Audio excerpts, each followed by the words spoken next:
Joining the show today is one of us by way of the 86th overall pick in the 2021 NHL draft, now playing for your Iowa Wild, Caedan Bankier. Caedan, thanks for jumping on.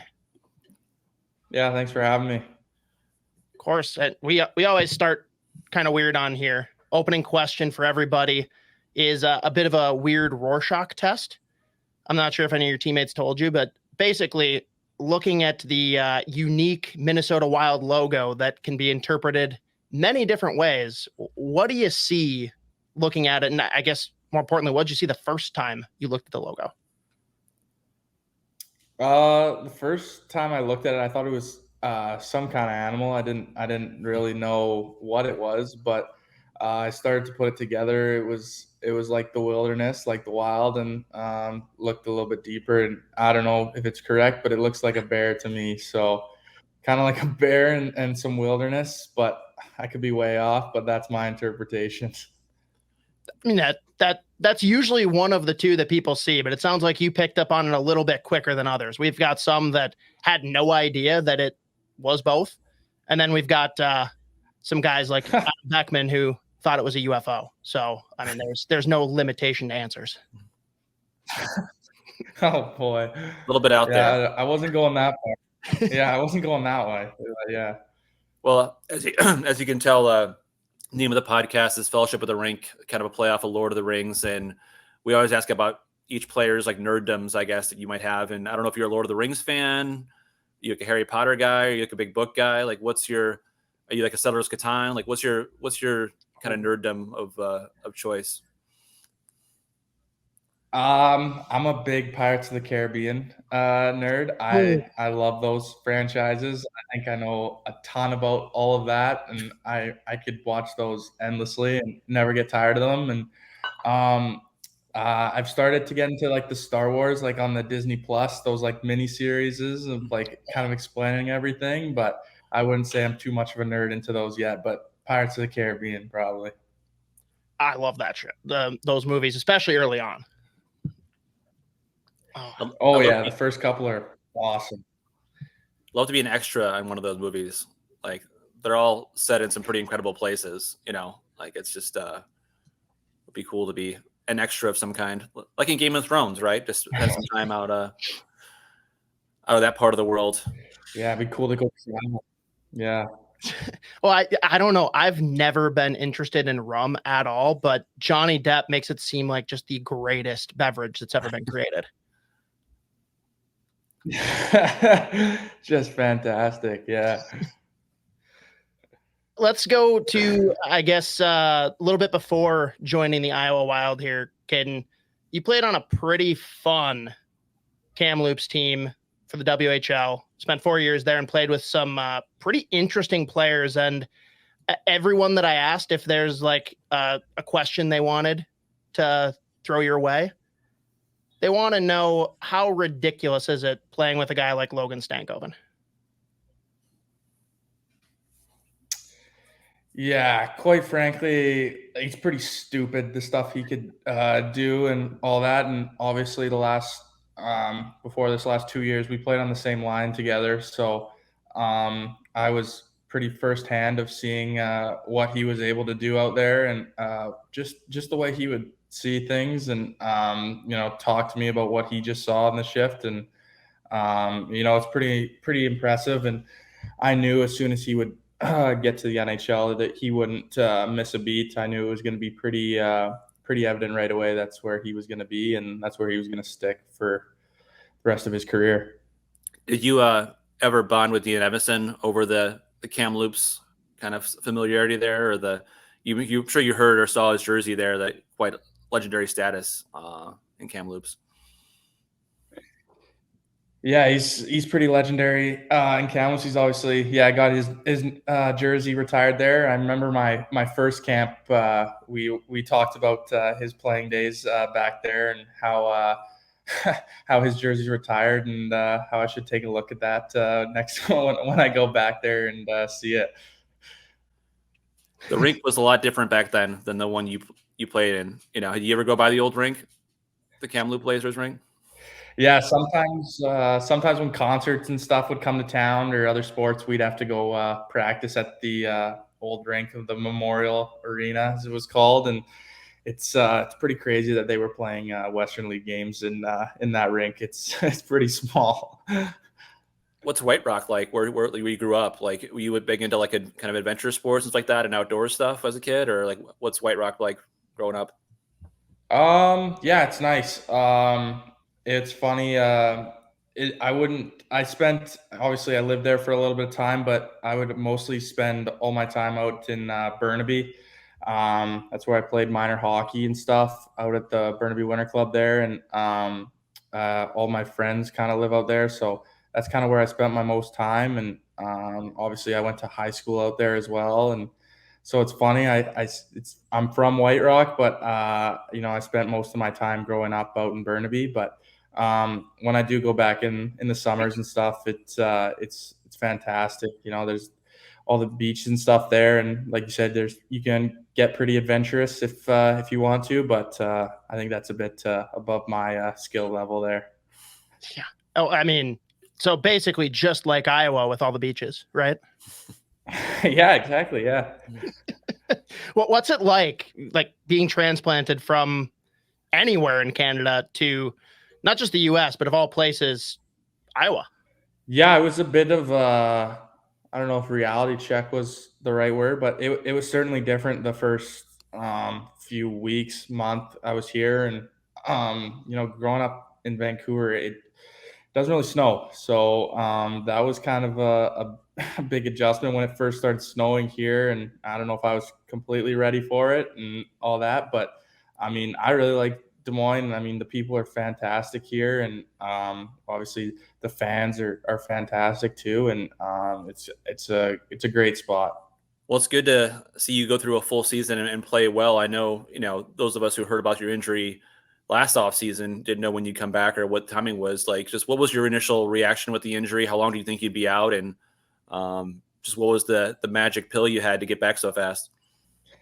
Yeah, obviously, I guess for people that didn't know, I tore my Achilles off-season training last summer, and original diagnosis was it was going to be a year for me off hockey, and that was tough. It was tough to hear that, obviously, and but I kind of figured that whatever the rehab was going to be, I was going to try and cut it in half as best as I could. And obviously, as soon as I got to Minnesota and started working with their staff and Iowa staff, the timetable kind of moved up a little bit because obviously I didn't really like sitting around that long, and I got to be doing something. So, and it was also tough having to watch all those games to start the year. I think I missed 25 games to start the year. So I wanted to be back and playing, not sitting around doing rehab skates and rehab workouts. I was tired of that. So I think it was just kind of inner motivation to get back and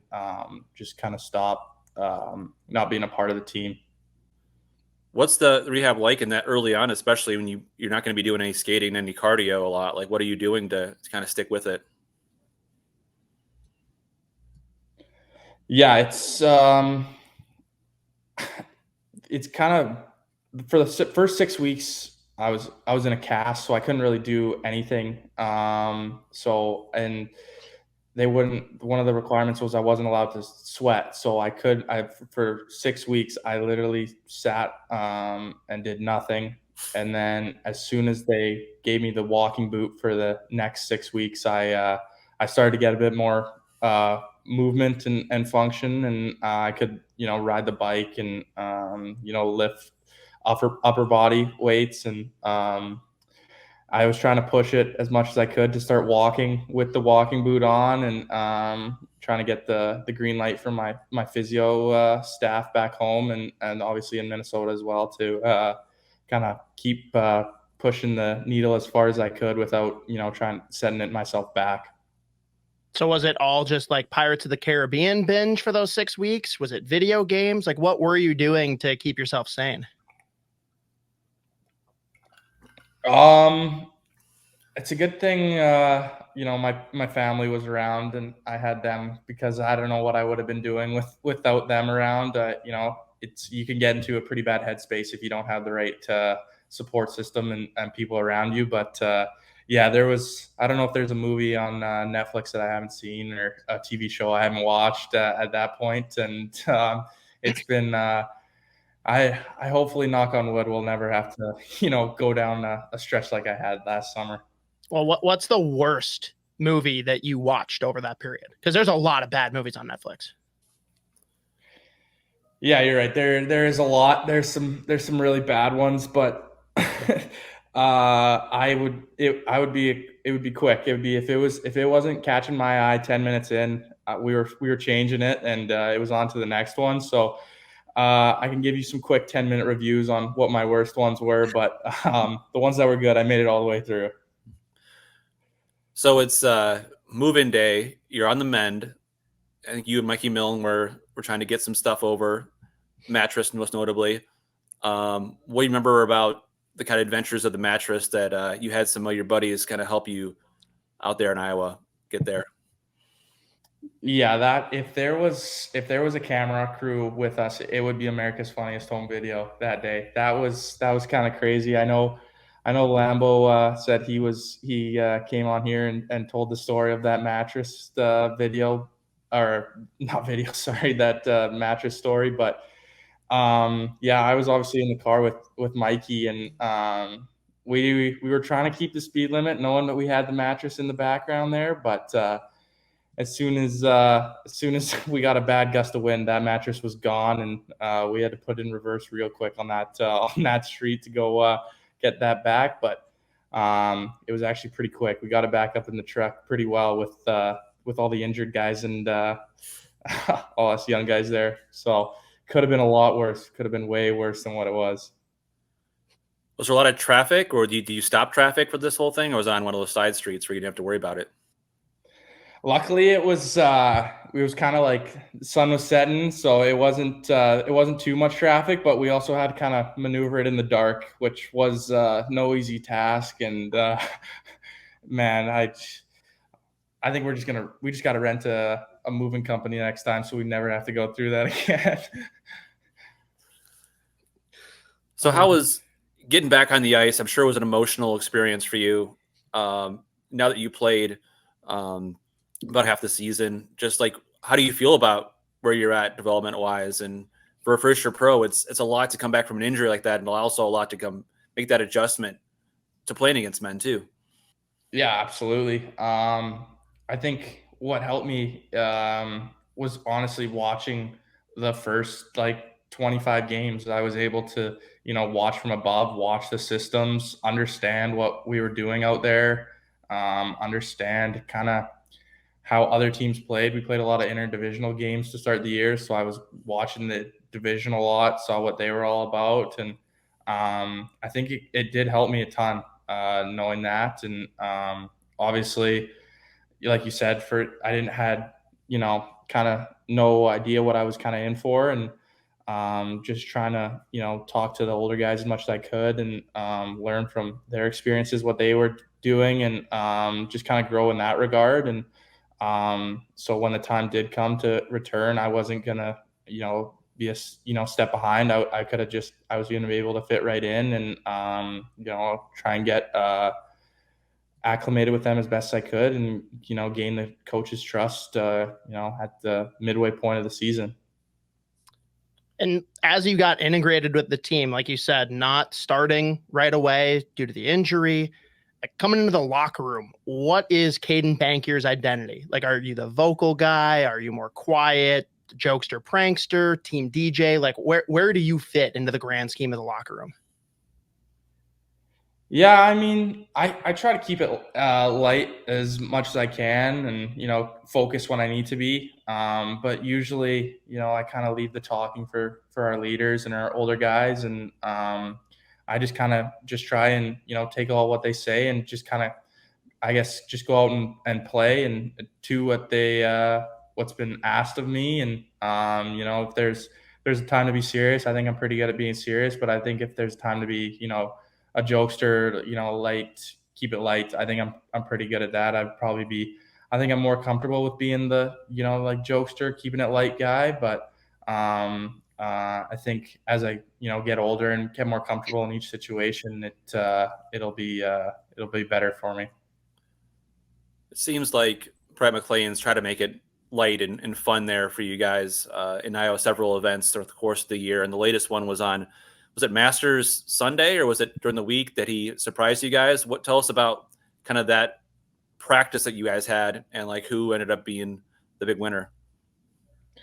Yeah, so I think it was called the Taste of the Masters. So we came to the rink on, I think it was Thursday, while the par 3 contest was going on, and we had a bunch of different golf mini games lined up and set up for us, and just kind of went at your own pace, did what you want, found your group, and just played through these different games. But I would say the best shot of the day I witnessed was this chipping game, and I would say we were about 20 feet from the hole, makeshift hole, and Kevin Connolly hit just an absolute perfect chip and just perfect lob right into the hole, and it was probably the most impressive shot. I think Iowa posted it somewhere, and it was probably the most exciting part of the day.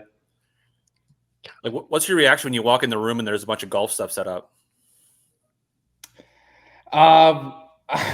If I had no idea, I would have been a bit confused, but we got the text the night before, so guys were pretty excited and looking forward to it. And it's good to have those team building events, and you just grow closer, and they're pretty fun also, and that would be up there for one of the funnest things we've done this year for sure. Was there anyone that just like stood out as like, okay, yeah, you just aren't a golfer? For sure. Yeah, there was a couple, but I'm gonna be a nice guy and not throw them under the bus right now and say how bad they were. But there was definitely a couple. I was like, oh, maybe you should return those clubs this summer and pick up a new hobby.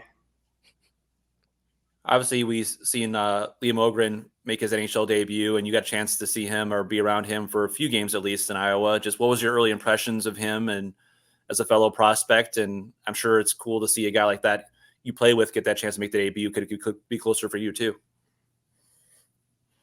Yeah, he came over from his season, and he was great. I think he played 2 games with us, and you could tell he's just an unbelievable player. He just sees it so well, and I think the trait I noticed the most from him was his shot. I couldn't believe a person could shoot a puck like that, and he can. And obviously he scored right away there, and I think it was San Jose. So super happy for him, and it was pretty cool to see that. What makes the shot unique? Is it the release? Is it deception? Is it like you're like never seen something like this before? Yeah, the first practice he was shooting, I couldn't believe like the puck was coming off that fast. So I like looked over and I skated over to him and I looked at his like curve and his blade, and it was most unique blade and curve I'd ever seen. And he told me it's his own curve, and it's I guess I gotta start using that if I want to shoot the puck like him. So might have to invest in that. Nice. Have you felt about, obviously you have a really good shot as well, but how have you felt about your game at the end of the season now in terms of your development of like where you want to be in terms of like, where are you compared to where you wanted to be at the end of your first pro season? Yeah, I mean, if you had told me right when I did my injury that I would, get this many games and play a first year pro, I would have taken that in a heartbeat from where I was. And so to be honest, I just wanted to get back and play and contribute and try and get my game back to where it was. And obviously super fortunate that I felt like I've been playing pretty well since I got back here, and it could have been a lot different. So I just take everything day by day now, and just kind of go from there. And so in that aspect, it was pretty successful first year. Liam Ohgren has that standout shot. What is it for you that you would say is kind of your standout quality?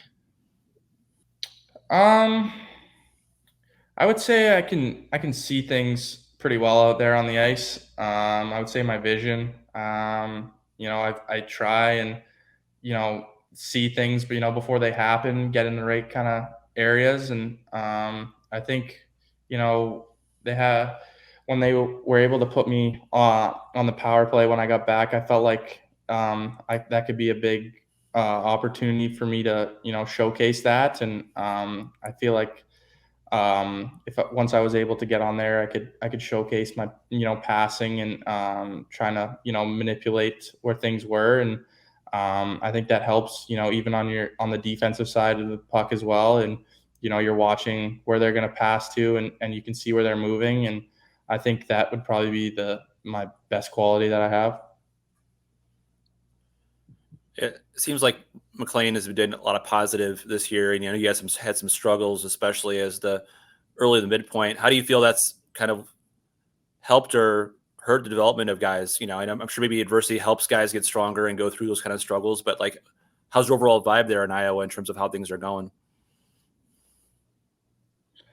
Yeah, it's pretty positive. Sometimes, yeah, like you said, we've had some struggles, and sometimes you go on some losing streaks and stuff isn't going great. But if you're learning in that, you're going to be more successful coming out of it. And yeah, you wanna be winning every game you play, but that's just not possible. So he's kind of been showing us like the process and what it takes to be a pro and what it takes to get to the NHL. And there could be countless times where you could quit and give up, but I think our group is pretty resilient, and I think he's instilled that in us. And we're a pretty hard, never kind of quit to give up team, and I think that's been showing throughout every game we play. And I think that can only help us going forward into the future. When we had Adam Beckman on, we talked about a summer mandate that was put on him by the previous coaching regime to basically go out in his driveway and shoot pucks. Whether there's something that you like see for yourself that you want to improve on, or something that's coming down from the coaches, like what's the big focus this summer looking forward to next year playing a full year pro? I think for me, it's just having a good healthy off season, getting stronger, getting bigger, getting ready for I guess for a full long year of pro hockey, and getting your body and your mind ready for that. I think that's what I'm probably most looking forward to, and just having that time to get better and get ready and get ready for next season's training camp and going into that. Any vacations at all for the off season? Anything your family is doing, or buddies have a trip for a weekend somewhere that you have all set up?